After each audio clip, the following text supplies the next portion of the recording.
So she looked different than most second graders in her class. She had also, as I had mentioned, struggled academically, so she wasn't quite keeping up.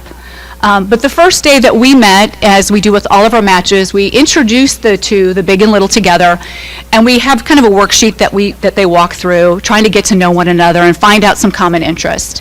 The thing that stuck out for me on Erica's, though, was the question is always asked, tell me about your friendships. And Erica said she had none. And as we went down to lunch that day together, I could see what she meant.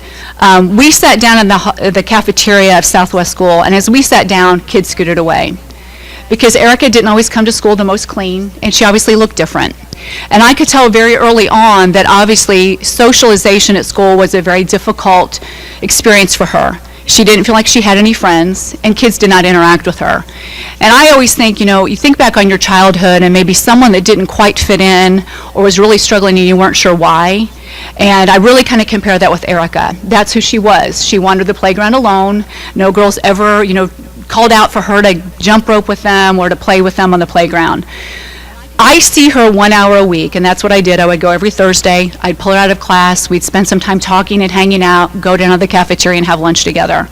And the goal for our match for that first year was really just to be able to interact with the other girls. Jump rope is a big deal when you're in second grade. All the girls line up, everybody runs to play. And so for her, that was just our very simple goal, but was to be able to interact and get in that jump rope line with everyone else. As the school year progressed, I kept coming back week after week. And kids became very curious as to who I was. They knew I wasn't her mom, I wasn't an aunt, I wasn't a counselor, but I was someone that came back every week and really enjoyed being with her. And in their way, I think they started to realize that maybe there was more to Erica than they ever gave her credit for. And they were curious, and they wanted to engage in conversation with us. By the end of that year, though, weather, of course, had turned nice, and we were very proudly out in the jump rope line, her on one end of the rope, me on the other, twirling the jump rope as the girls lined up to play with Erica. Because I'm a school-based mentor, I only see her during the school year. And I went to see her the last day of school like I did every year for 10 years. I always took her the same parting gift, a pair of flip-flops to kind of kick off the summer. But I asked her that first year if she wanted me to return. And what she said to me is, the day that you come is the happiest day of my week. I was giving 1 hour of my time, but during that 1 hour, she felt like every other second grade girl deserved to feel. Throughout the many years that we spent together, Erica's family struggled significantly. She moved 12 times. She changed schools repeatedly. She was actually at one point removed from her home environment, lived in a foster care setting. But week after week, year after year, I kept going back to see her. I think, when you think back on your childhood, everyone takes for granted that people have an advocate and someone there that's cheering for them, that's helping them overcome the obstacles. And while Erica's mom has tried to do the best she can, she realized that she could not do it without support. I think the year that became most fearful for me with Erica was her junior year in high school, when she only attended 9 days, 1 quarter. And if you don't attend school, you're not passing. And so that became a real concern. I met with her, we worked on homework, I helped her get into the cram classes just to get her through. A year ago last May, Erica graduated from Jefferson City High School. She became the first person in her family to ever obtain a high school diploma. And I know for many of us, you think, okay, everyone graduates from high school. But her mom never had, grandma had not, uncle had not. So this was a huge achievement for her.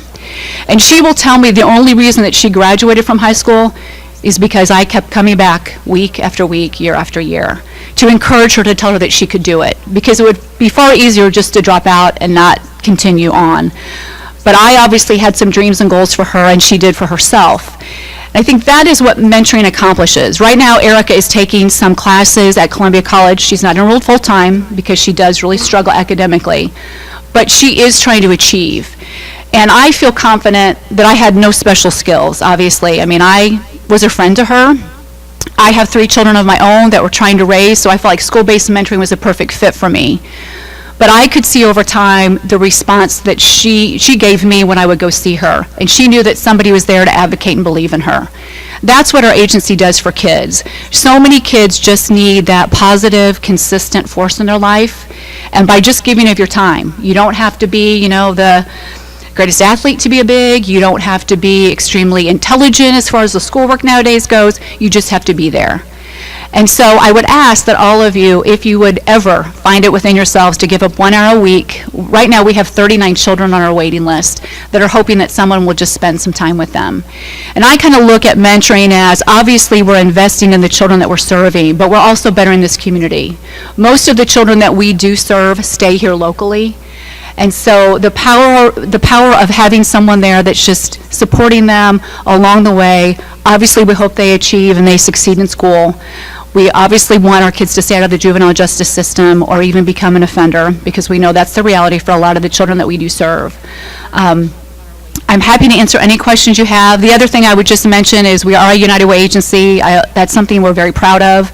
I know the city is very good to United Way, and I want to thank you for that contribution as well. But I'd be happy to answer any questions you might have about our program, and thank you for all you do, obviously, to keep the families we serve safe, too, in the community. Any questions? Okay.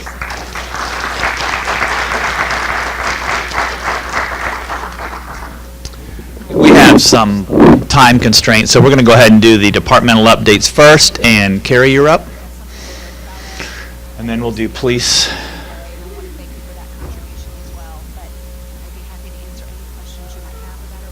Hi, I just have a quick blurb for everybody from HR. Thought this was kind of a funny little clip about exercise or taking the escalator up to 24-hour fitness. But we just wanted to remind everybody that we have a 24-hour fitness here on site in the annex. We've got 2 ellipticals, 2 treadmills, 2 bikes. As long as you have your ID to get in, you have 24-hour access 7 days a week. If you don't have an ID, I believe, is it Cletus that could provide that? Okay, email the help desk if you'd like to get an ID. All the equipment is user-friendly. If you have any concerns while you're there, just email HR. We're happy to, answer any questions you have. We also have across the hall in the training room additional equipment, mini weights, DVDs, TV player, or a TV and a DVD player. So we just wanted to make sure everybody knew that this equipment is available. Like I said, if you have any questions, let HR know. And I've got a little drawing to do for a gift certificate, a small gift certificate to Yo-Yums.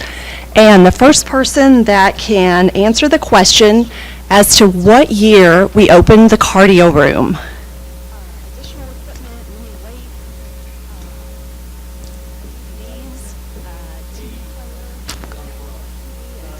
9. There you go.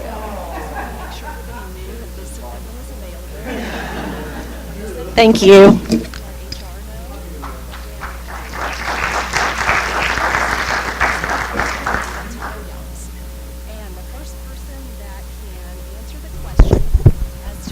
Good afternoon. I'm going to run through a list pretty quickly because we have Buzz here, and he's going to be more exciting than my list. But first, I just want to mention a few things. Rather than go through and you mentioned some of our programs every 6 or 7 weeks, I did want to mention the HVAC, which I think we talked about briefly last time, and how we're going to have to gut our HVAC system at the police department. I primarily mentioned it because I want to thank Britt Smith for his help, because we couldn't do it without him, and I think that's one purpose that we meet here today, is just to kind of bring us all together and show how we depend on one another. We'll jump down. We're going to enforce a lot of laws, traffic laws around the Lafayette Street interchange. We have a grant that provides some money to do overtime work there, so be careful when you go through that area from now until December 31st, because you'll see a lot of officers doing traffic enforcement. For those of you that are interested or have friends that might be interested in being police officers or working here, our next hiring process will probably be in August or September, and I mention that because it's important that you talk up the police department, tell them where to go and how they might apply through HR and our electronic system. There's nothing better than word of mouth, and so we depend on that quite a bit. We're beginning a process right now, and we'll be hiring again probably in August or September, so keep us in mind. For those of you who know Mike Ottolini, He has been with us 15 and a half years. He was recently promoted to sergeant. Mike is probably the most extraordinary detective I've worked with in many, many years, and I'm just very pleased to announce his promotion. For those of you that supported Special Olympics, Sergeant Payne was up on the hotel across the street for a day and a half. It's called Cops on Top. As you know, our national law enforcement interest is Special Olympics, and so we have the Torch Run T-shirts available for those of you that are interested, and that's when you run and jump in cold water down the lake, and then you have Cops on Top over here. So any kind of donations we receive, we very much appreciate. Friends of the Jefferson City Animal Shelter will be sponsoring a trivia night on Saturday, March 7th from, I think the doors open at 6, and they'll start at 7 o'clock at IC Church, and that raises funds for low-cost spade and neutering. And I thank everybody who participated in the Red Cross Blood Drive. We hosted that last Friday, or 2 Fridays ago actually, February 13th. So we've done that before, and I'm sure we'll do it again, so I just remind everybody that's very important, and appreciate your support with that. Today, we decided to bring Buzz and Officer Gash. I think Officer Gash has been here before, but I think we're going to run Buzz through some exercises and just show you the kind of practical application of what Buzz does for us and for our community. He's a very important member of the police department. Canines are treated with great respect. And so now I'd like to turn over to Officer Paul Gash and Buzz.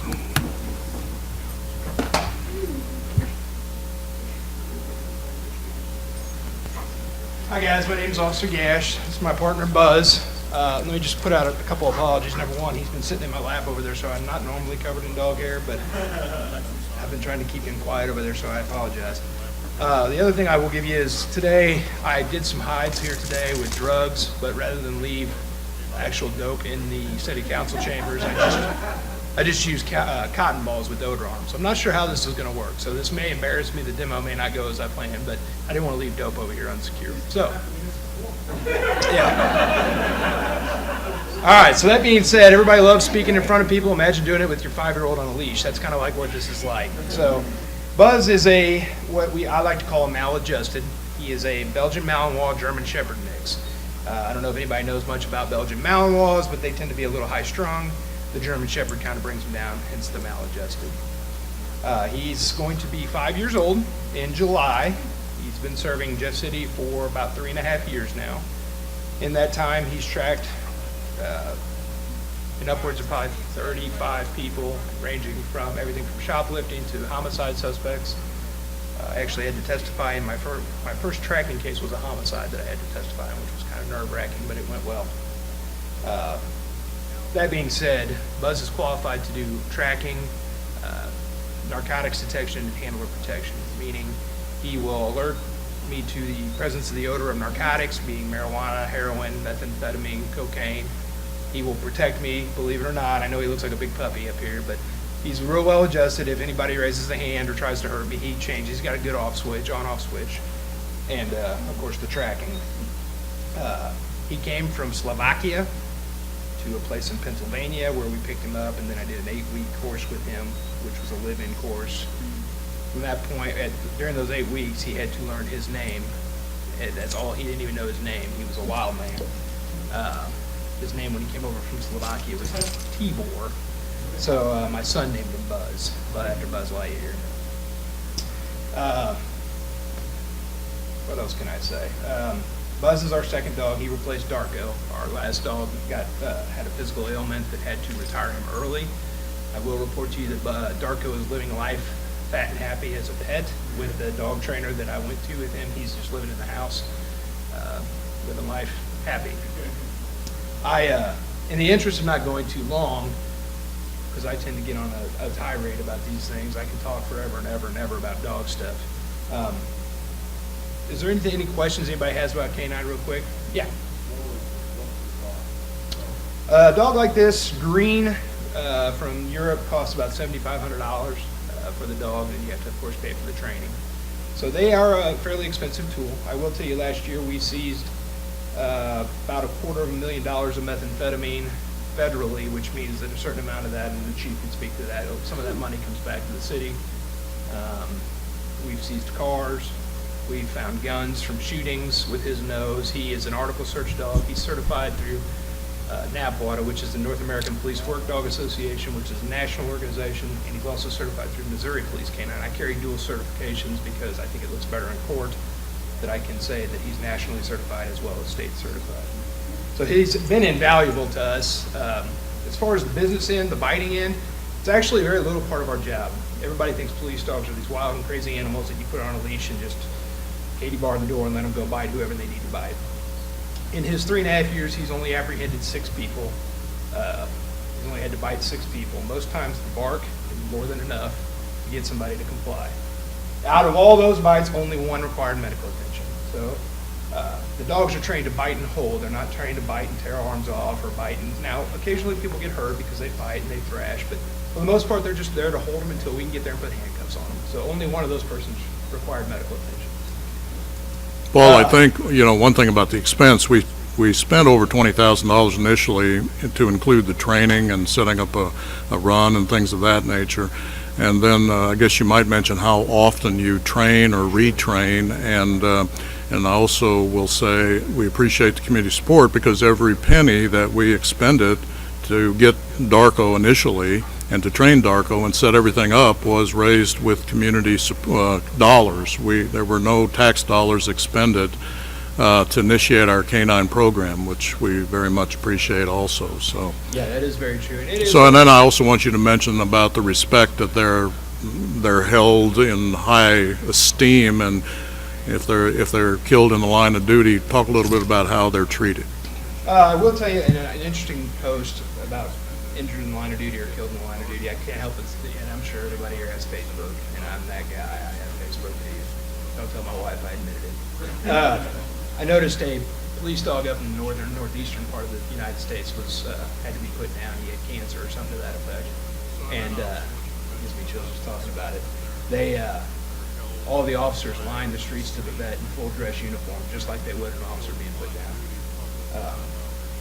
He's gained a lot of respect amongst his officers. He is a tool, but I mean, he's my friend, he's my best friend, but he's also a tool. He will put his life on the line to protect my partners that have families to go home to. I don't ever want to send him to do that, but that's something I have to also understand. So, that being said, there have been laws enacted to help protect him. It's a Class D felony to kill a police dog. It's Class A misdemeanor to strike a police dog. And it's Class A misdemeanor to harass a police dog, meaning if he's in the back of his car and you see some people coming up to the window and teasing him, I can actually arrest them for that. As far as respect, these dogs, like I said, I don't really know how I can say it. These officers that I've worked with, they've chased these guys, and they will chase and chase and chase, and these guys will run and run and run. At the time that they decide not to chase them anymore, we can come in, and this dog can go into the woods, and he has drugged me through more brambles and more locust trees to find a bad guy, and it's amazing. You're like, there's no way the guy went this way, Buzz. It is completely unthinkable that he went through this creek and up over this stuff, and I'll be darned if he didn't come around the corner and there the guy is laying there. So there's a saying in canine that trust your dog because the dog's nose is a lot smarter than you are. There's also a saying in canine he's never done that before, which is the number one thing. You gotta training wise, and after I get over the training, I'll do some demos and I'll get out of y'all's hair. Training wise, we're required to do at least 20 hours a month. Our trainer is in Cape Girardeau, which means I go to Cape Girardeau once a month to do maintenance training, continuing education, to keep him sharp and able to certify. If he ever was to switch handlers, they would have to certify again as a team because he and I are a team. It comes off body language. We learn to read the dogs and know what this particular dog is trying to tell us. Right now, he's trying to tell me that he sees Pat with bite sleeve and he wants to go eat it.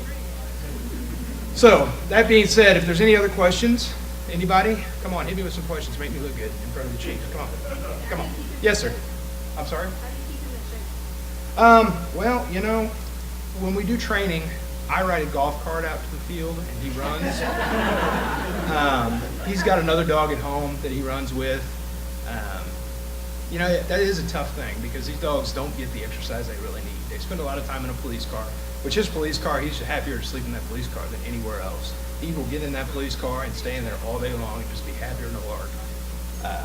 But yeah, exercising is an issue. So I either have to let him run at the farm. It's a big 360-acre farm that's completely fenced once we get in it. So I can pretty much let him go. It's kind of nerve-wracking when you can't see him because of the amount of money invested in the dog, and the city and the chief, calling the chief and telling him, hey, I can't find my dog. Nobody wants to do that. But yeah, that's a constant challenge. You had a question, sir?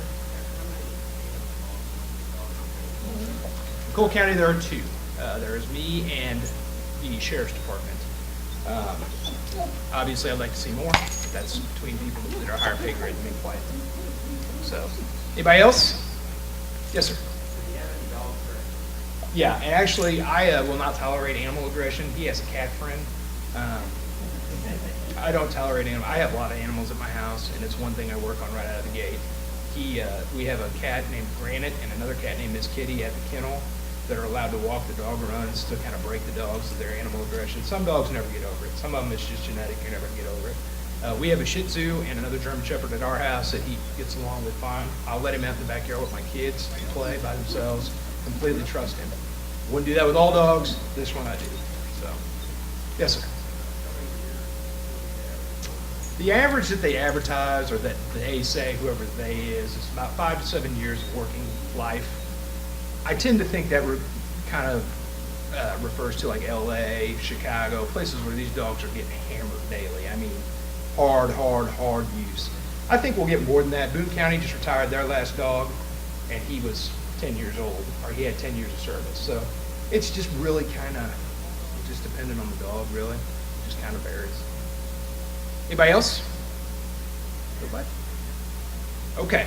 What I'm going to do now is I'm going to try and get him to find these dope scented cotton balls. I'm not really sure how this is going to work again because I don't do this, but I didn't want to leave this dope in here. So let's see what we can do here. Buzz is what's called a passive alert dog. We used to use aggressive alert dogs, which would scratch where the dope was. But police departments throughout the United States started paying for too many. He's inside. Too many paint. Come here. Yeah, I didn't do it. Look here. This is all he works for, is a piece of rubber pipe. 80 pounds of jumping in. He sits. I know.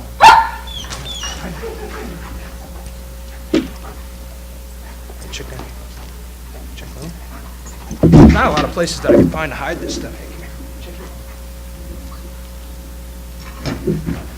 Show me. Show me. Show me. And see, this is a pet seat. We'll get it out of there. This is a passive alert dog. He would just sit there. He's a little wound up from all the time, but I mean, you can move him around. That's intensity of stare. That's one of the things they're trained to do, is not come off that odor once they found it. And all he does is gets his pipe. Breathe. That'll go bold. Come here. Yeah. Come here. And I've heard a lot of all these wives' tales that we train these dogs to be addicted to drugs and everything else. That is completely untrue. It's not hard to train a dog to look for dope. It's very easy, actually. All it is sense association.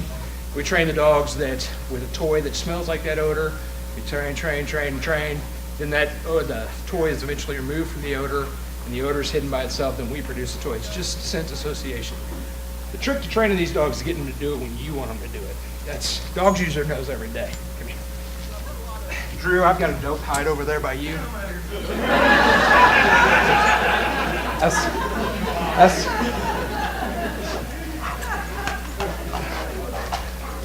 come here. Come here.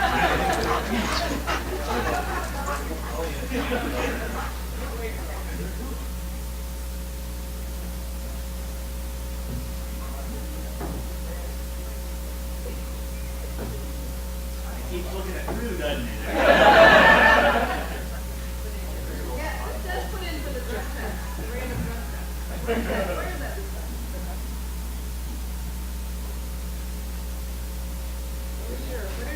Here's a change in the odor. That's another sign. You can actually call that a change of smoking. Go. Please.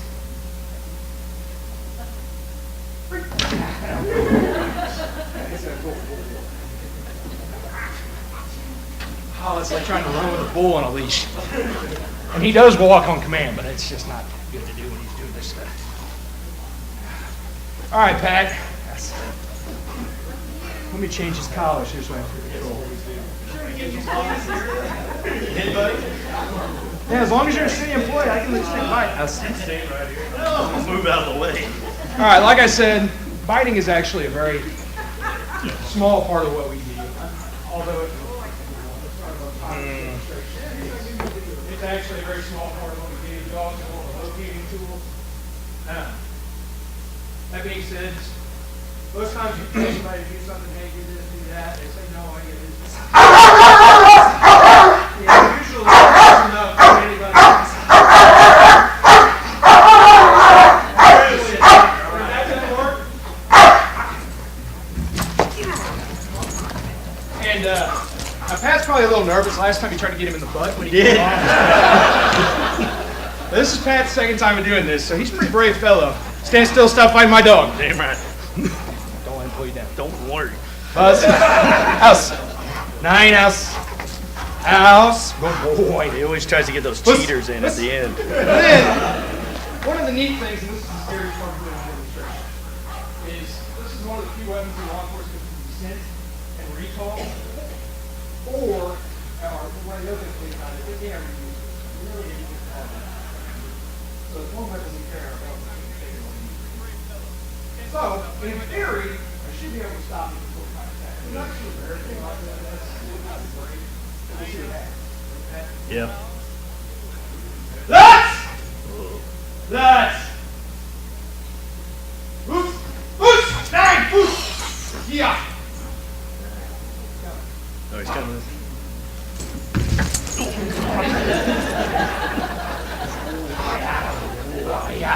So, Pat, I've been meaning to talk to you about a couple things.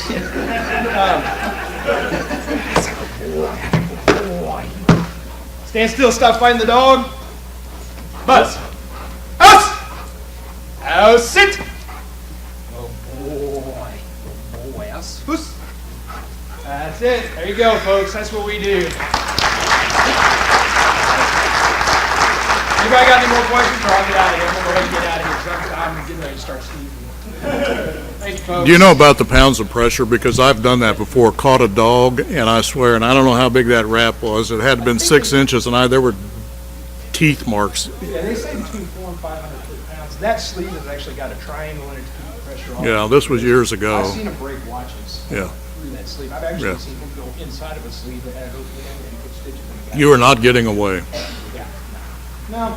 And he's not one of these dogs. You see some of them that are just insane and will thrash. And again, here I go talking about stuff you can't I don't care about. You ask 5 different dog trainers how to do something and go get 5 different answers. There are some dog trainers out there in the United States that will train these dogs to just rip and tear and thrash, and I mean, it's just ridiculous. He is well adjusted enough that he was just going home. The last guy we bit was about a week ago. It was a burglary suspect that ran from us after we got there. They caught his accomplice in a stolen truck leaving, and he took off on foot. He bit him in the butt, and then for whatever reason, and we've talked about it, and he understands he's not supposed to do it anymore, but for whatever reason, he came off the butt and got his coat. Now, I think it was probably because the coat was hitting him in the face while he was on the bite, and he thought, hey, this looks more fun. Well, when he got the coat, he didn't have any flesh. He didn't have any body parts. So the guy started running with my dog. He just held on to him. And this guy's going through the woods with my dog in tow. Of course, I'm panicking. Hey, bring me my dog back. But we did take him into custody, and it worked. All's well that ends well, I guess, right? So. You demonstrate the barking again. You were back there in the back. We couldn't see it. Well, you can just tell us to do that without. Well, I got to have somebody stand out there.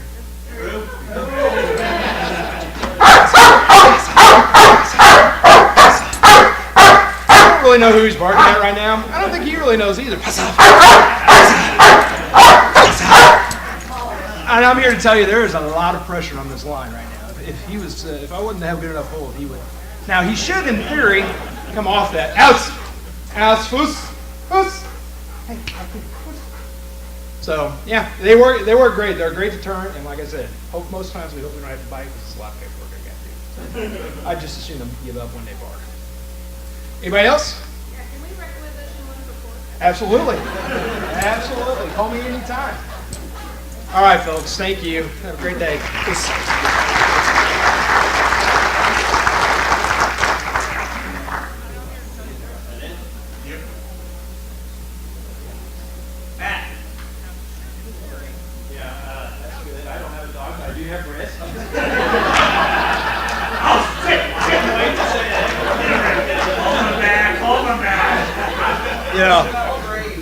Who was it? Who has said never work with children and animals? Brent, as we've been going through all our divisions, Brent's agreed, he was anxious to talk about street department. That's what we're going to talk about. Yes, I couldn't wait to be up here talking about the street department.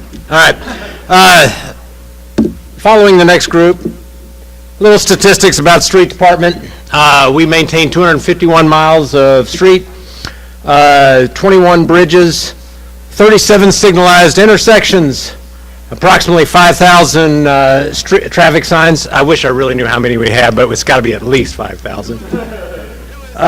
Somewhere around 20,000 stormwater inlets, 150 miles of stormwater pipe, about 149 miles of that needs to be replaced.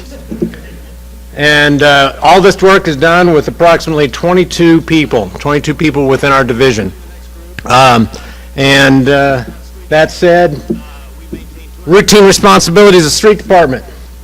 We sweep streets, we clean inlets, we pothole patch, we do street repairs, inlet repairs, center line, and all kinds of other stuff. And you can see it up there, all sounds pretty mundane. But we also help other divisions in various capacities. But more interestingly is some of the non-routine things that come up. Every once in a while we have free car washes on our streets.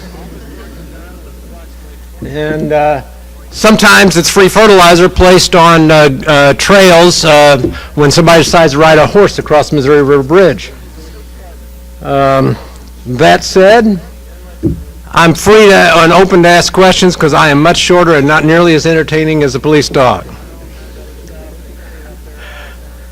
Anybody have any questions? Because I do have a trivia contest. I don't know how many in 1920, but in 1950, the street department had 24 personnel. 24. Did I say that, Steve, that you can hear me? 24. And probably as many as we have now.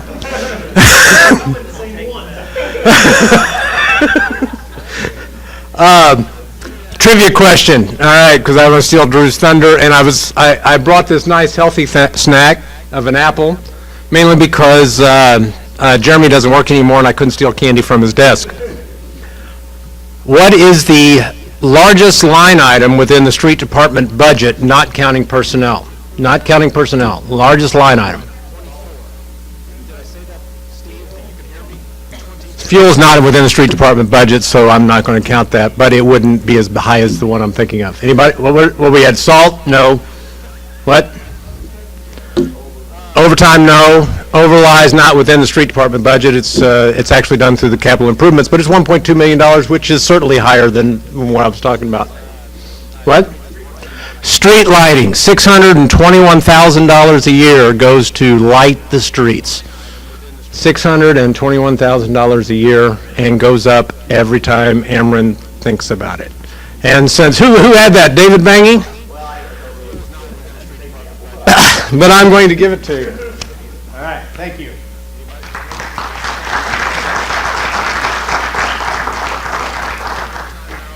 Overlies not within the street department budget. It's actually done through the capital improvements, but it's $1.2 million, which is certainly higher than what I'm talking about.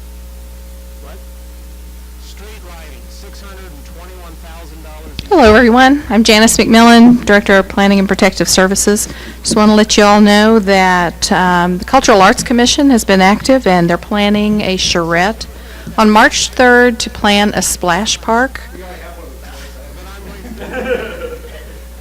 Okay, well, maybe they'll think about expanding that one. Those of you who are interested in the Community Development Block Grant Program, we're having a public hearing on Friday, March 5th. That will review the program accomplishments from last year. And so that'll be here in the council chamber. Anyone who wants to submit comments may do so by March 20th. And you can send those to Jamie Abbott, Staff's also working on the next submittal to HUD for 2015 program. And so that'll be done very soon. If you're interested in the projects that will be funded in 2015, you can see the annual action plan on our website. Household hazardous waste will be opening in March. 2 dates, March 11th and March 25th. You can make appointments by calling 634-6410. All appointments are taken through that number. You can also have 2 opportunities this year to bring your household hazardous waste items on Saturday. So that's something new this year, is 2 dates on Saturday. And you know spring is just around the corner. I know it doesn't seem like it today, but spring cleanup is scheduled for 2 weeks in April, so just 2 months away. I have some flyers here for anyone who's interested, and Eric Barron is going to be our featured presenter for today on the Planning Division. Eric Barron.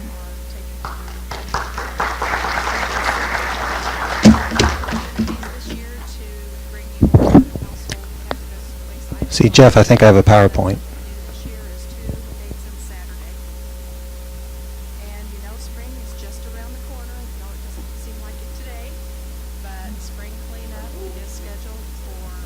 Okay. Yeah, I'm not known for a whole lot of designs into my PowerPoints, but I'm Eric Barron. I'm the senior planner here at the city. I work with the Planning and Zoning Division, one-man shop, and also work very closely with the Building Regulations Division and a lot of the engineers in doing development or reviewing development projects across the city. So rather than go through all the details of what's involved in the development review, I just figured I'd show a few of the current ones up on the screen so you can kind of have an idea of what's going on in town when you drive by and see them. And yeah. So I was going to start with the Capitol Mall. This is a pretty exciting project. It's basically a redevelopment plan for the mall that's been submitted by the owners of the mall. And so up on the screen is the area that we kind of consider the mall property. Includes several different outlots. A lot of people don't realize that the Hy-Vee property and Hardee's property are actually owned by the Mall Development Group. But they've put forward a redevelopment plan. It's gone through planning and zoning. It's a bit of a holdup before it gets submitted to the city council, but should be going soon. And this is kind of the detail of that plan. And so there's a number of different features here. I'll just point out a few of them. One is there's several different outlots that they'd be platting into the mall. There's areas of parking lot that are really underutilized, so they're going to turn them into outlots. And so hopefully we'll get some more restaurants, maybe some small retail shops out there. And so if you look up on the screen, if you can see the laser pointer, that's the Wendy's shop there. That's Pizza Hut. So they would like to locate a shop in between the two, one over here and kind of in front of the Sears area, and then one up here on the main entrance off of Truman Boulevard next to the Hy-Vee gas station, and also another outlot located right there. In addition to that, they are basically planning a repaving and a massive landscaping plan for the mall. And that's what this screen kind of shows. So the mall parking lot was put in place back in the 70s. There is some landscaping around it, but they're planning to basically install landscaping islands at the end of every row of parking, redo the circulation a little bit, it's kind of dated, and then also repave the entirety of the mall. Now a project like that takes a lot of time. That's quite a bit of area. So their plan is to start over here kind of in between the JCPenney and Sears wings with that area, and then work their way around the mall kind of in that fashion over the course of I think about 2 years or something it would take for them to do that. So, but it's really exciting. Let's see, I had a count. I think it's a total of about 450 trees that are shown on this landscaping plan. Also, they would redo some of the entrances to the mall. If you look at them, they're 1970s style entrances. So they'd go in and put some stonework, some architectural features, make it more inviting for at least some of the major entrances to the building. Okay, and then also there's a signage plan component. That gives you an idea of some of the things that we look at in the planning and zoning section. Again, is signage is a big deal to us, and it's probably one of the more visible things, and one of the first things you'll actually see go up out there. They're basically planning a sign, a very large sign. This is a representation of it. It's about 50 feet tall. be located on the Hardee's lot right there next to the highway, so passerbys would be able to see all the different stores that are located in the mall there. And also another sign, a little bit smaller, located up by the Hy-Vee gas station, so on the Truman Boulevard side, giving them some exposure, and that's that smaller sign there. It'll actually have might have a electronic message board at the bottom of it, so. But one of the more immediate things that'd be happening out there is Ross Dress, a new business, okay? If you've kept your eye out there, Wilson's Fitness, of course, moved to a different part of the mall where there used to be some theaters, and that's been replaced, is going to be replaced by Ross Dress. They would put their signage up on that entrance real close. This is on the JCPenney wing of the mall. That's kind of a floor plan. I know it's hard to see, but basically you would enter into that main mall entrance on the JCPenney side, and be Ross Dress would just be right there. So the next project I'd like to talk about is Sam's Club. Of course, it's being constructed right now. This is the area around the Sam's Club. You'll notice Missouri Boulevard up here toward the top, and Stadium Boulevard here. And of course, there's Walmart, Target, Kohl's, Menards, a lot of big box stores. And so the plan here is for Stone Ridge Parkway to be extended down to a roundabout, and then also for the road that goes beside Menards, currently dead ends, extended out to that roundabout, and then the Sam's Club constructed right there. You can go out and see that right now if you go out to the Dick's Sporting Goods and kind of look at their construction progress. And so this is what their store would look like on the site. Pretty big Sam's Club. It's hard to see, but there'd be a gas station located out in front of it. Pretty good landscaping plan. Looks like 216 trees on that property. And see, this project is a $7.6 million building, so that's what they're putting into it. And my note says that they're going to be open the week of June 22nd, so it's not far off. This is what the building would look like, and just to give another idea of some of the things we look at within the planning and zoning section, is we give particular interest to like stonework and things on big box retail buildings. To really drive that home, this is what they originally proposed for the Sam's Club when they first came to the city. Of course, we pull out the zoning code and look at all the different features that they need to put in there, and told them they really needed to dress up their entrance and include some more stonework on the building, and so that's what we got. So. This is what the building would look like, and just to give another idea of some of the things we look at within the planning and zoning section. Okay. We checked 1 week ago and had a different answer.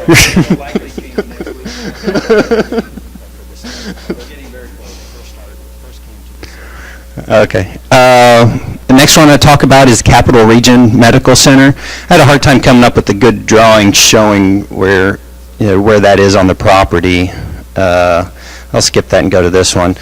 So Capital Region's main hospital facility there on Madison Street, they're building, it's currently under construction, a major addition. So this is the existing hospital building. This is their parking garage.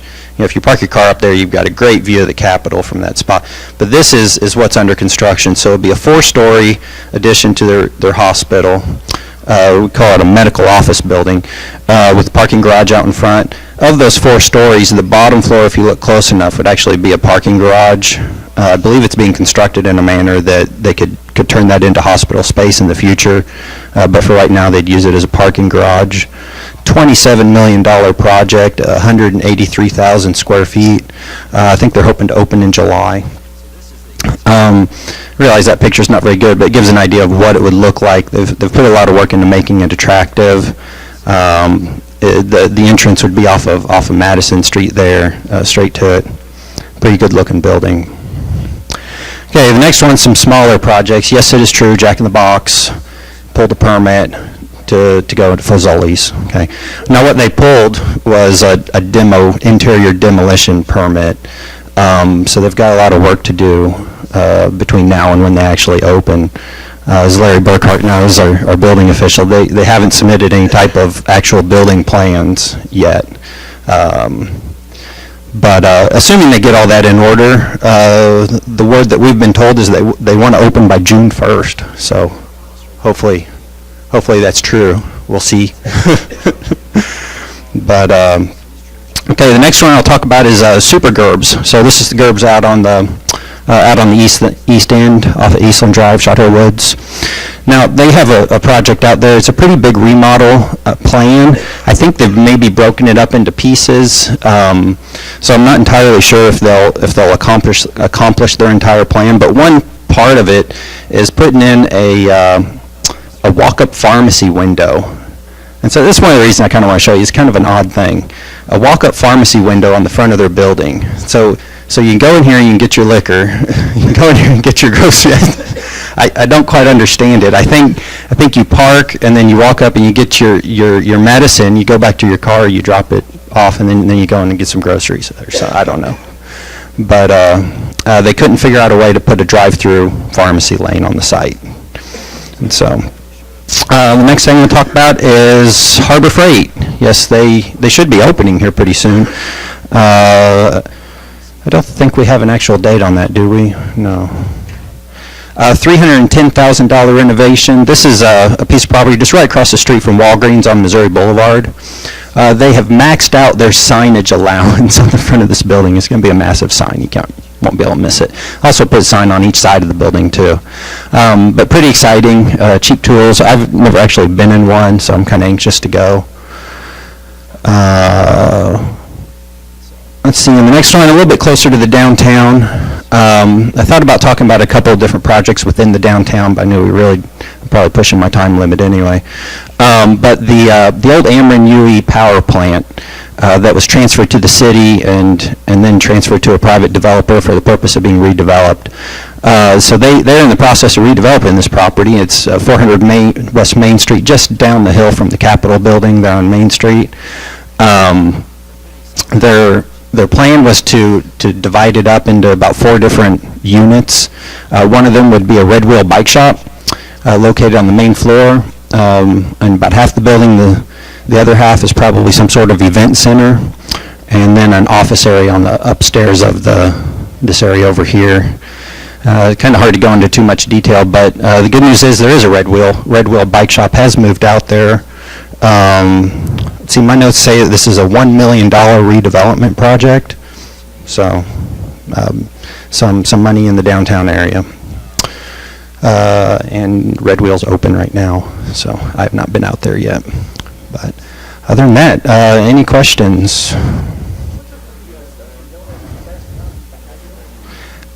It came out in the newspaper, or on, KMIZ, I think it was, the other day, so that's the only news I've heard of it. I have not seen anything, no.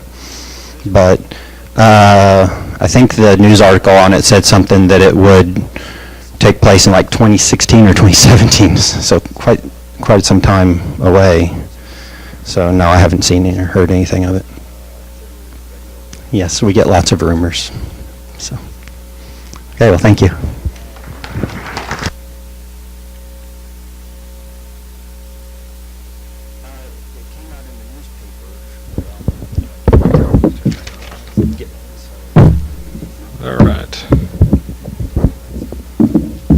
All right, I'm going to give the update on finance and IT. For those of you who don't know me, I'm Bill Betts. I'm the Director of Finance and Information Technology.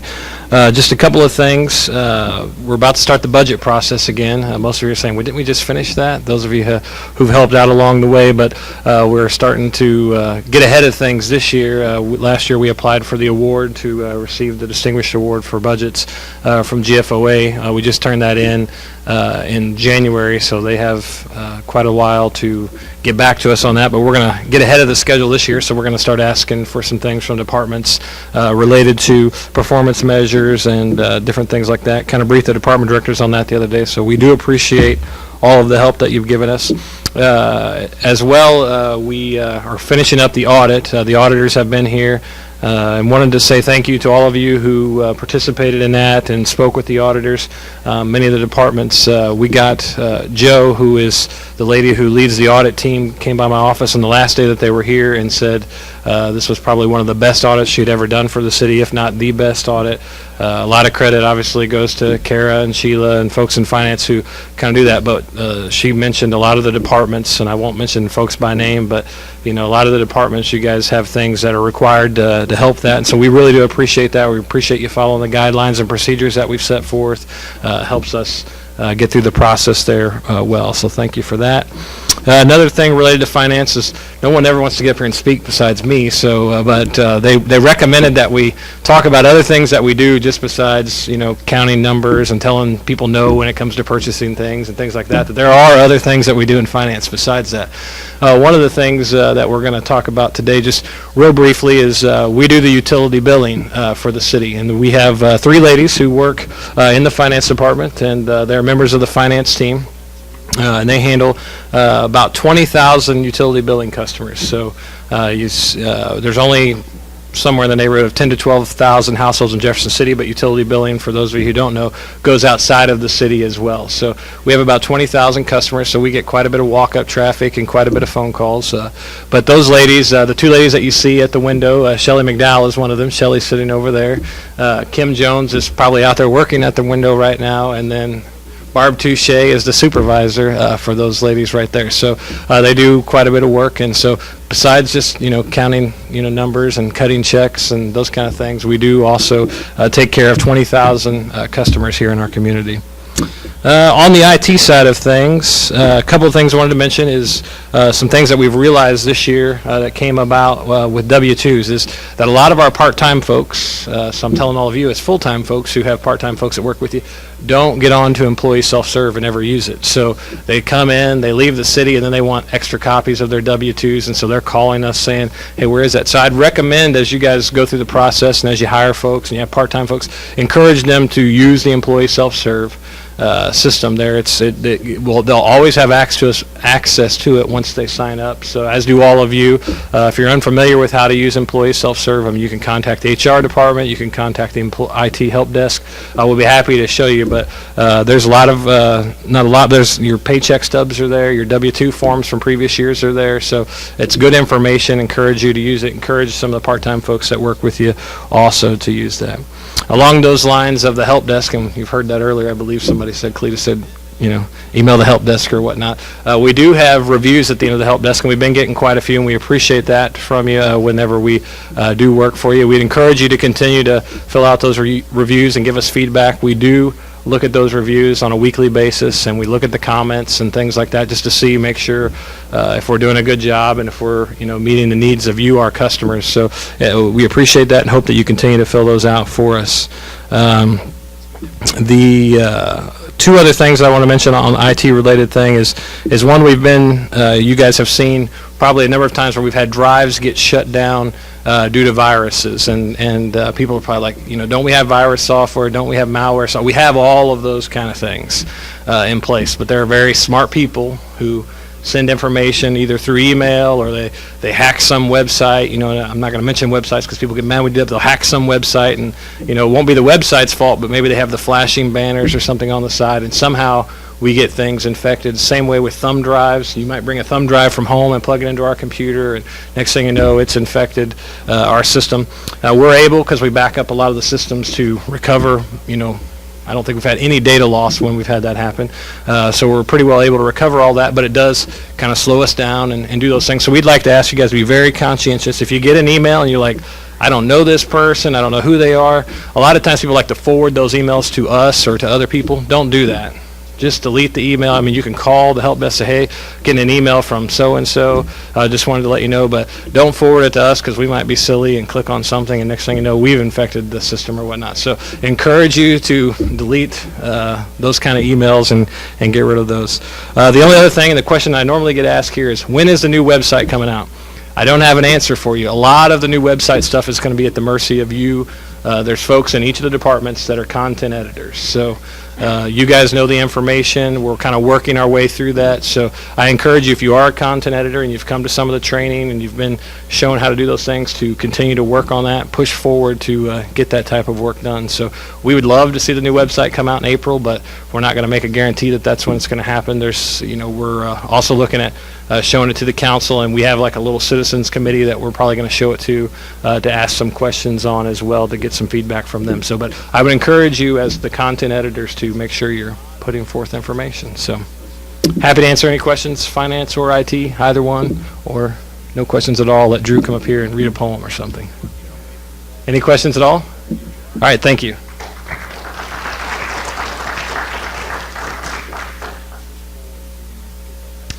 I'm Drew Hilpert, I'm the city attorney. My last poem met with wild apathy, so I went back to the tried and true of buying stuff and hoping you guys do something. And as it turns out, I got a yo-yum to give away. Okay, so first thing I'd say is this has been the best meeting ever, I think. The dog thing was awesome. The Eric's deal was actually surprisingly really good. That's my gum, you don't get that. I use the help desk all the time. I don't know who the highest volume user is, but I got to be close, right? I have given them excellent ratings every time except this last one when they wouldn't give me WordPerfect, and I haven't gotten my help desk thing yet because I'd like to rate you very poorly on that. Oh, did I? Well, all right. So, Cindy, they wouldn't let me have WordPerfect. One of the things the law department does is economic development. Very fascinating, I'm sure, as it sounds. I thought I'd give you a little primer on what it is. So, there's what you always call the alphabet soup of economic development. So what that means is all these things have acronyms. They're all letters that stand for other things, acronyms. And there's a bunch of them. There's a TIF, a SID, a NID, a TDD, and then there's a 353 and a 100. So I thought I'd give you a real quick, brief presentation. You see on the news or something about it? You know what it is. You'll know what it is. So I thought I'd start with, let's say CIDs. Does anyone know what a CID is? What it stands for? All right, what do you want? Would you like the whatchamacallit, as in, what do you call these things? The Dove, which is actually the best. The Yo-Yum, the 100 grand bar, which is money.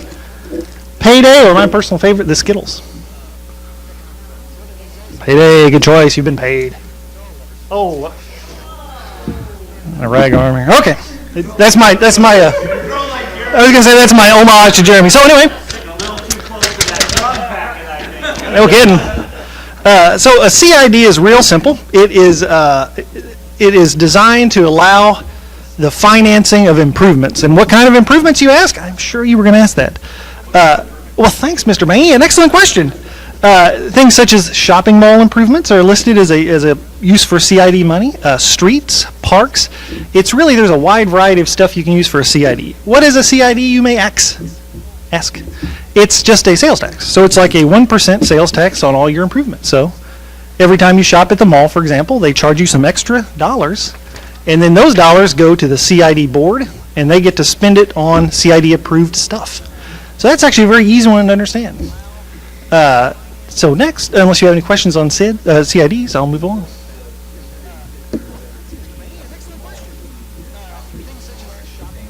You are indeed. And the theory is, and there's a test. It's a but-for test. The test is, but for this additional money, will these improvements be built?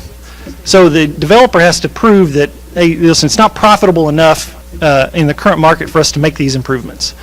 So they have to demonstrate that, hey, we need some extra money to do this, and that it's good for the city if we do it.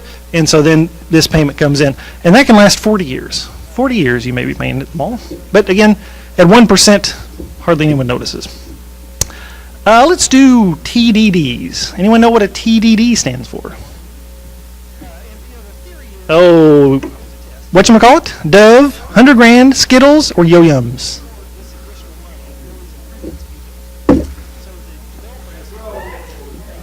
How much? All right, I'm no Jeremy. The TDD is the Transportation Development District, and its name, as it implies, will pay for transportation stuff. So it can pay for roads, bridges, and garages, as an example. You've got one out at the new Super Walmart. They help pay for the improvement out there. And again, it's really it's used to demonstrate that you need this kind of access. You can do improvements. Things are better after that.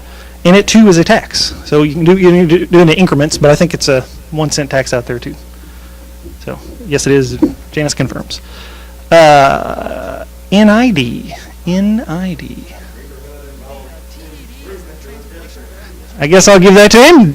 Isn't it amazing? Cletus would know that. He did his homework. Dove, Yo-Yums, 100 grand, or Skittles? Good choice. Oh, interception. Interception. The NID is a neighborhood improvement district, and despite the limitations of how it sounds, it can actually do anything, really. They can use those money to do about anything you want. And I guess what I should have described first is, on all these things, when you do the petition, you actually plan out how big it is. So everything in the area gets the tax, or in this case, as the NID, it's a special assessment. So they just go in and they assess every property owner a certain amount of money, and then they use that to do these improvements. You'd think you'd turn off the cell phone in the meeting. Whatevs. So that NID, very powerful, but not very, people don't like it because it's a special assessment. So it's the people within the district paying it, unlike the sales taxes and stuff, which is other people paying it, which other people's money, much more popular. 353 abatement. I guess I don't have a thing for that. 353 abatement is really just a tax abatement. So you can use that well, I'll give you an example. It was when we talked about doing the conference center, one of the groups wanted a 353 abatement. So it just means that they don't pay property taxes for 25 years or however long you do it, and then they can use that money to pay down their debt and all that kind of stuff. So it's actually pretty easy to understand. The Chapter 100 bonds can be used for factory stuff, so warehouses, distributions, and equipment. And it's pretty much the same type of thing. It's kind of a tax abatement. The city kind of owns it, leases it back to the other people, and since the city doesn't pay taxes, then the company doesn't have to pay any taxes on it. We got a couple of those too. So now the TIF. What's the TIF stand for? Don't you win something every time we come here?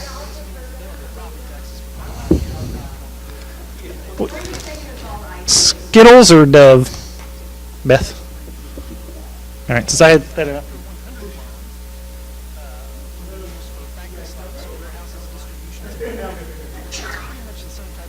All right, this is why I have the big money thing to explain the TIF.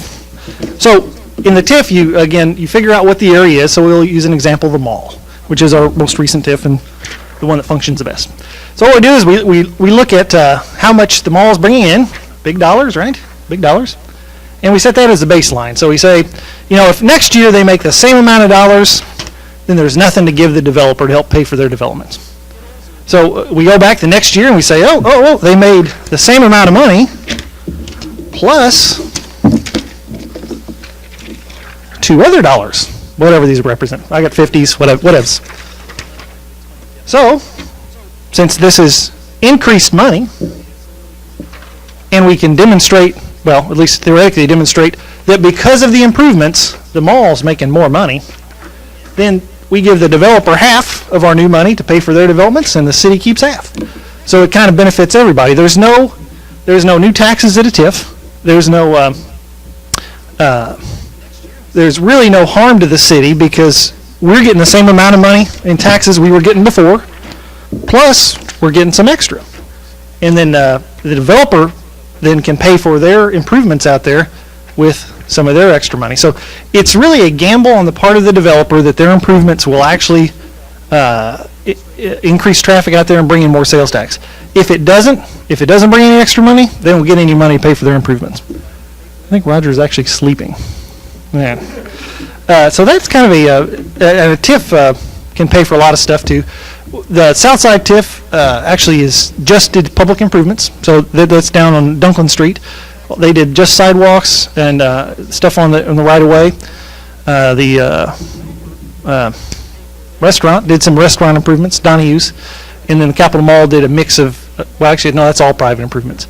So TIFs, all these things are actually somewhat controversial depending on where you go in the state. A lot of people think of it as spending public dollars on private improvements, and there is, it does help fund that. But I'll tell you, it's a reality of today, and I think there's going to be more hands out to do any kind of development. So if you don't have any questions on this, if there's no one reasonable, as Britt.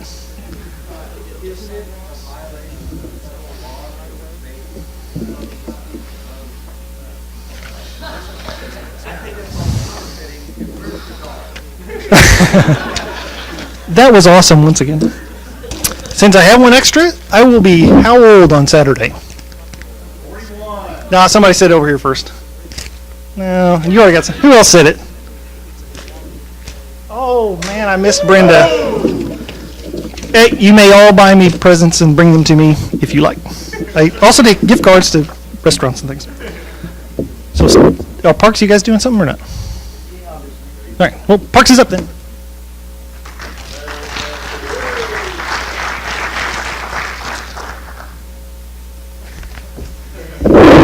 As you can tell by my stature, I'm not Bill. I've got free giveaways. I'm not going to throw them. The new program guides are out.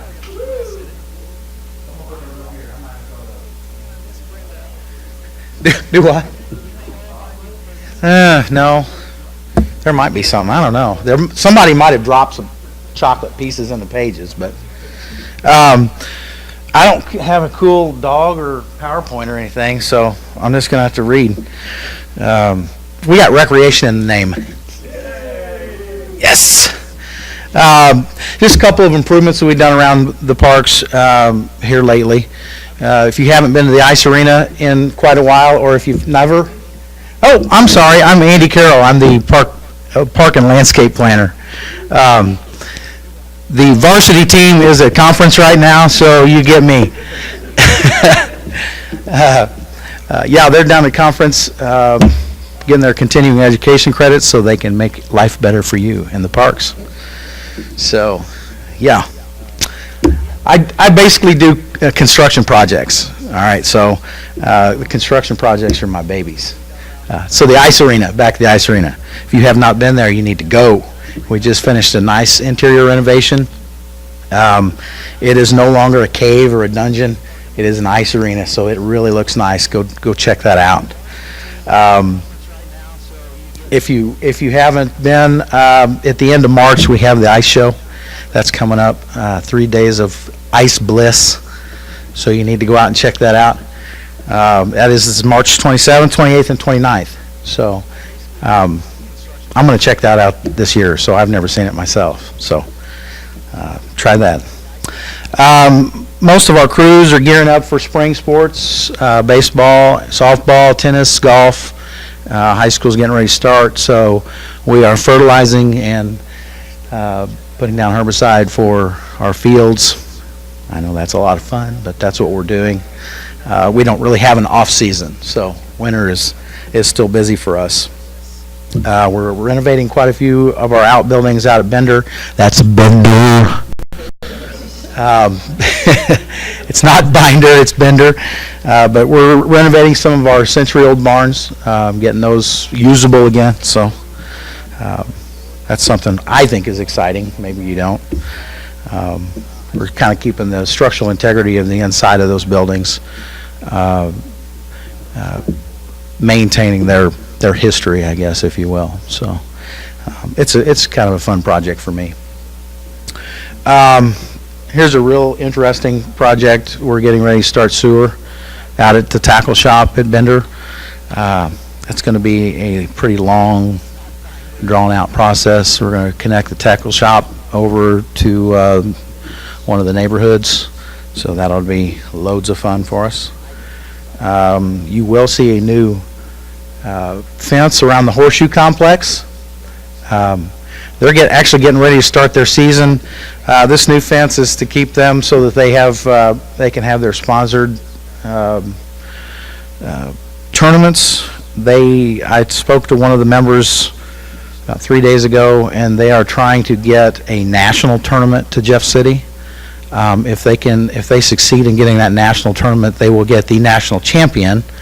I don't know how many years running, but they're going to get that gentleman to come and pitch here in Jefferson City. So that ought to be exciting, hopefully this summer.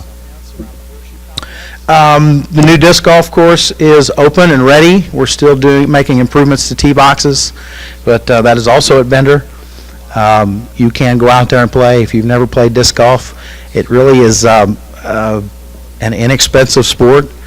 You really only need 3 discs to go out and play. You can get fancy as you want, but The new course is open, that's north of the lake, in case you were wondering. We will continue to make improvements to that course.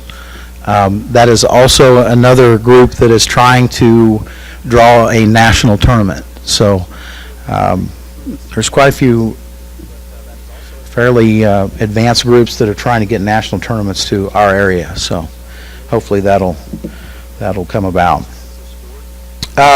If you're wondering what's happening out there at the golf course, we are renovating hole number 9. We're going to shorten that up a little bit, so hopefully your slice won't end up bashing in a windshield. So we'll shorten up that hole. But that's what's going on with the pond.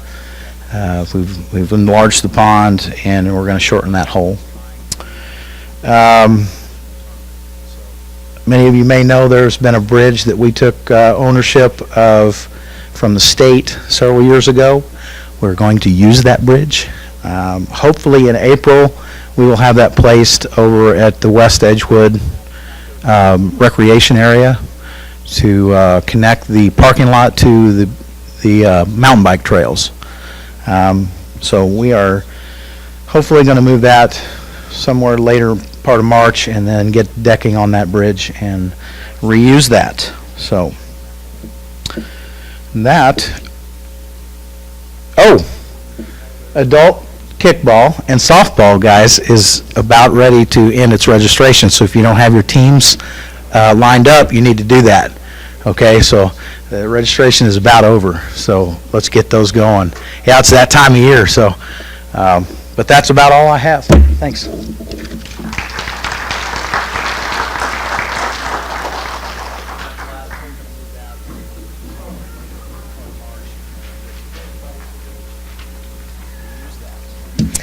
For those of you who don't know who I am, I'm Beth Sweeten. I work down in Public Works. If you guys remember, a couple of months ago, Steve had asked for volunteers for an employee committee. This committee was mainly formed to improve the quality of life in Jefferson City for the employees and the citizens. This is a list of the people who were either drafted or volunteered to be on the committee. If you have any suggestions, feel free to email any of these people, as well as we will have suggestion boxes around the different buildings. One of the main things we wanted to let everybody know is who is not on the committee. Steve's not on the committee, HR's not on the committee, there are not any department directors on there. It is just the main baseline employees, so you know that your suggestions will be heard. We will go to people that are higher up to find out the why something can't be done, or to figure out if we can do something. They will be brought in that instance only. Like I said, the big picture was to try to improve the quality of life for the citizens and the employees. It's all the little things that we can do to improve that is what we're looking to do. Many of you guys have seen the Thank You Joe video that was showed at the Employee Appreciation Luncheon and in other meetings. That's mainly what we have been asked to do, is to look into how we can improve the little things to make it better for everybody. I know this is real little font there, but the point is that every one of us that works within the city of Jefferson all have a part to make Jefferson City a better place. Whether you're working in the street department, you're an engineer, the police department, Parks and Rec, we all have a role and we can all do something to make it better. I didn't say law. So if you ever think of something, you're sitting there at your desk or out on the streets thinking, well, why are we doing things this way? You know, I've always thought we could do it a lot better this way. It'd be a lot more efficient. Reach out to any of the people that are on the committee. Put it in the suggestion box. We'll take it and see what we can do. Every time you ask us a question, we're going to come back and ask you why. That's one of Steve's favorite questions. So we're going to ask you, why you think it needs to be improved, and we're also going to ask you how you think it can be improved as well, and we will listen to your suggestions and try to get them heard. We are just beginning. We had our first meeting probably about 2 weeks ago. It is an employee-only group, and yes, we have all heard that raises would make people a lot happier, but we're not God, so. And just thank you for, letting me be up here today and for putting all your input in for any suggestions that you have. Does anybody have any questions? Alex? There will be, Pat Clethermos is making those, so they will be put up here in the next probably few weeks. Any other questions? All right, thank you.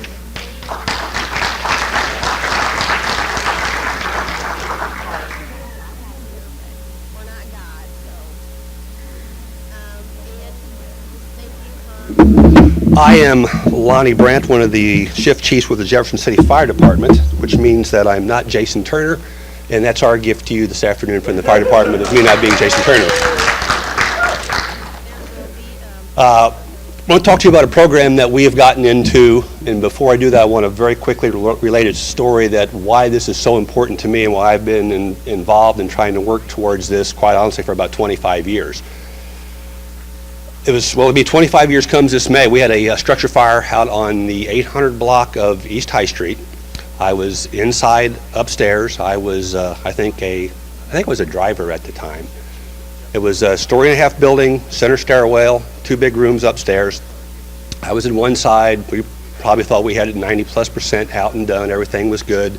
I was in there pulling ceiling. It was a little office space, and the whole roof and that side of the structure came down on me. And fortunately, there was a big, heavy desk there like that. I found the void space there.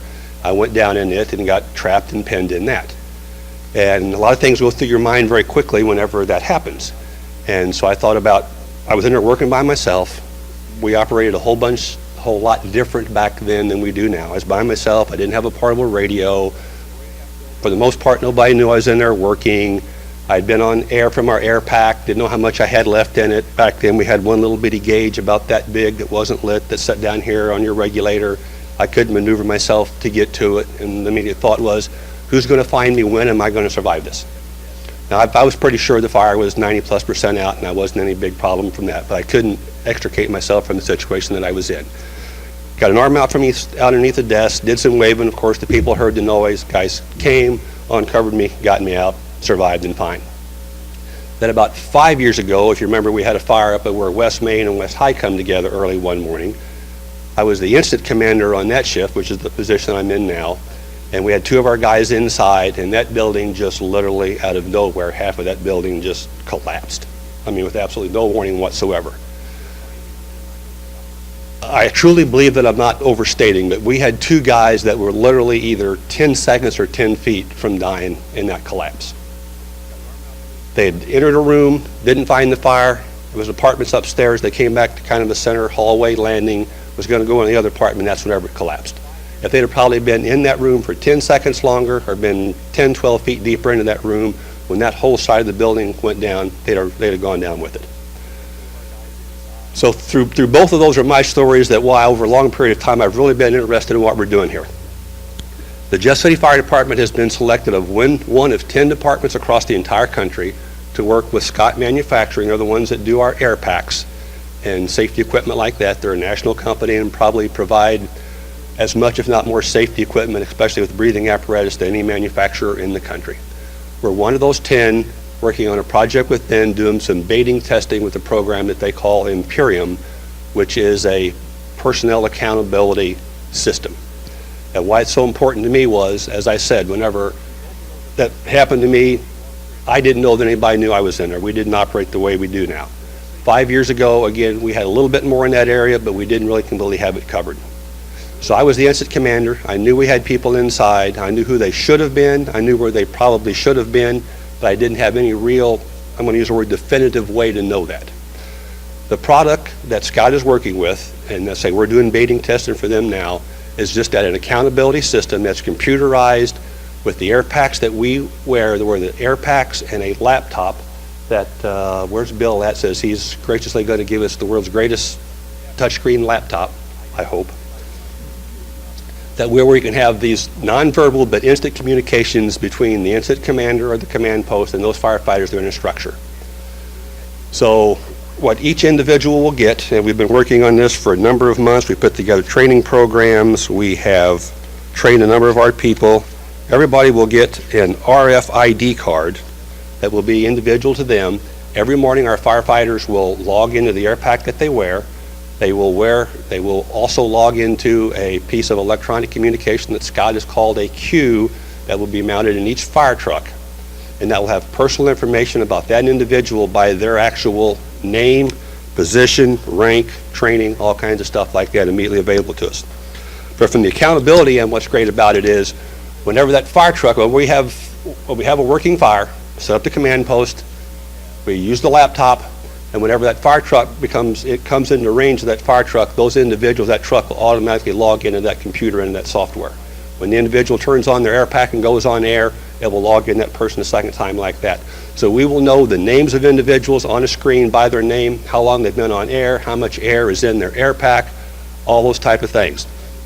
We have trained our guys now in something we call a PAR, which is a personal accountability, that every 20 minutes they will get a call by radio and they will respond back the number of people in their team, where they're at in the structure, and what their assignment is. And that will allow us to track our people so that in the future, if we ever have any of these type of events to where we have a collapse or people in a very, very large structure, they get disoriented between the smoke, fire, you're in a structure you've been in before, we can almost have real-time accountability to find and work with these people. Well, these people are our own people.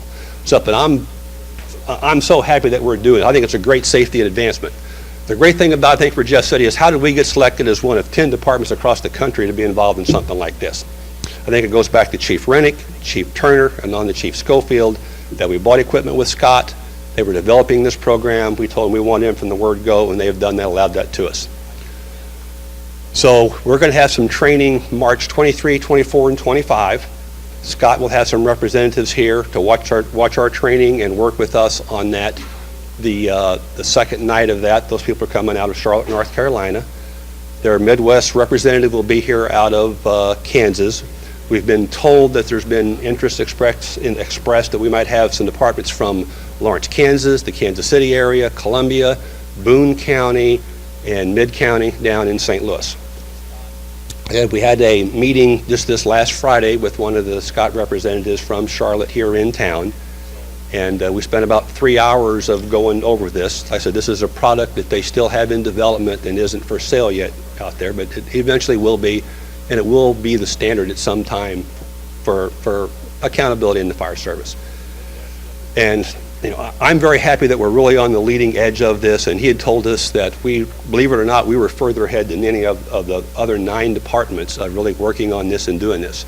So they asked for our training program that we gave for our guys. We gave them that, our PowerPoints, all of our SOPs, SOGs, covering all these type of areas. And they're talking about using those as kind of their basis or groundwork for putting out to other departments nationally. This is how you would train and work and use on this.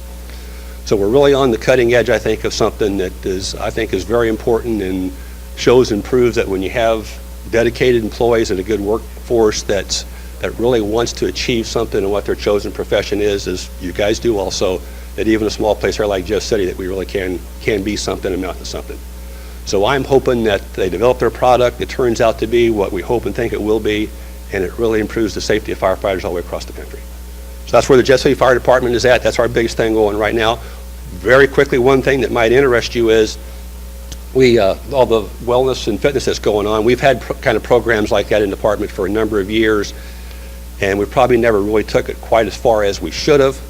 We're finally going to do that. We're going to be fully compliant with an NFPA 1483 for health and fitness for firefighters. And one of the things that we're going to do is annually, everybody in the fire department, regardless of rank, age, or everything, is going to go through the physical agility test that we give to all of our new rookies whenever they come on or even to get hired. And what we're going to do, I think, in May is open that up to anybody that wants to do that. So if any of you guys would like to see or feel like what it's to be a fireman, firefighter, or fireperson, I'm sorry, you can come out, we'll set those dates up, and we'll put you through those 6 or 7 exercises that we use to evaluate people. So they're direct job-related tasks, and see how you stand up and how you do. So, thank you.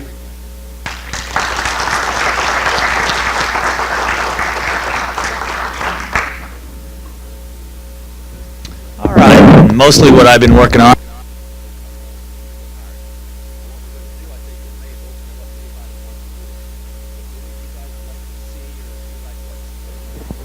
Test, test.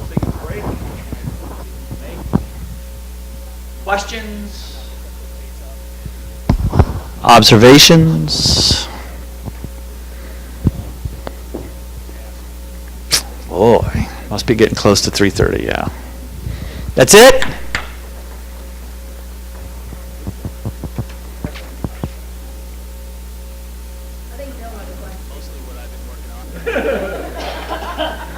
Oh, I've got an answer for.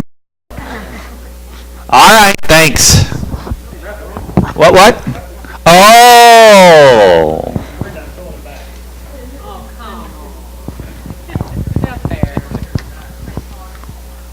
Zach Hackett.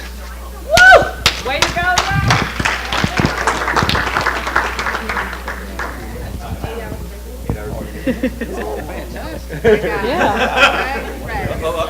Greg Reese. Greg Reese. Greg's back there, all right.